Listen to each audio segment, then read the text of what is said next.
Wer hier bei Beethovens Fünfter und für großes Orchester den Ton angibt, ist nicht etwa Chefdirigent oder Musikstudent, sondern Business Consultant einer großen internationalen Unternehmensberatung. Er ist einer von 12 Teilnehmern des in Deutschland einmaligen Seminars Dirigieren und Führen. Also die Erfahrung, die man machen konnte jetzt diese 2 Tage, also einfach Impulse zu geben und die sofort zurückzubekommen, also das war mir vorher vielleicht auch gar nicht so bewusst, also dass man weiß, egal was man tut, egal was man aussendet an Signalen, es kommt irgendwas an und wenn man motivierende Signale sendet, dann kommt was Positives zurück, aber auf der anderen Seite ist es eben auch so, dass wenn man sich ein bisschen verkrampft und zögerlich ist, dass man sofort dieses Feedback spürt und das muss ich sagen, fand ich sehr interessant zu erleben. Professor Gernot Schulz, international renommierter Dirigent, lässt Führungskräfte ein Sinfonieorchester leiten.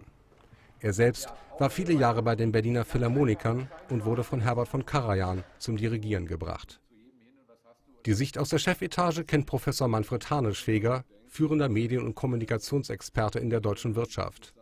Er ist Mitinitiator der Workshops, die dem Unternehmer sehr eindrucksvoll das Wesentliche des Führens vermitteln, damit er sieht und erlebt, dass 50% seines Unternehmerdaseins Psychologie, Emotion, Politik, Kommunikation und so weiter ist.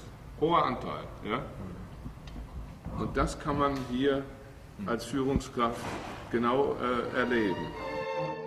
Der Workshop macht immer wieder erstaunlich sichtbar, wie sich Arbeitsprozesse im Orchester auf die Führungstechniken von Unternehmen übertragen lassen. Also das ist schon mal die strategische Entscheidung. Dann kommt die Vorbereitung und dann kommt die Vermittlung. Und das ist die Arbeit des Dirigenten. Und ich muss es hinbekommen, dass wir uns zusammenfinden in einem Gedanken.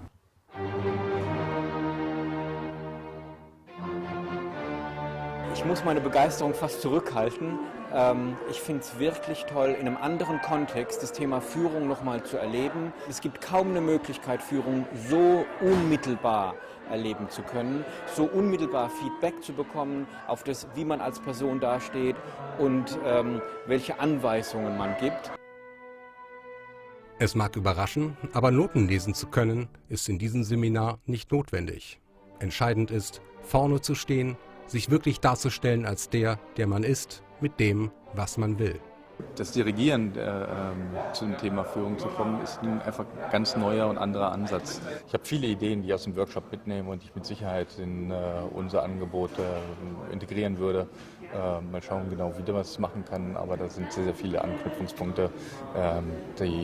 Der Ansatz des Programms, des Seminars ist einfach ein richtiger, und der ist sehr hilfreich für Führungskräfte.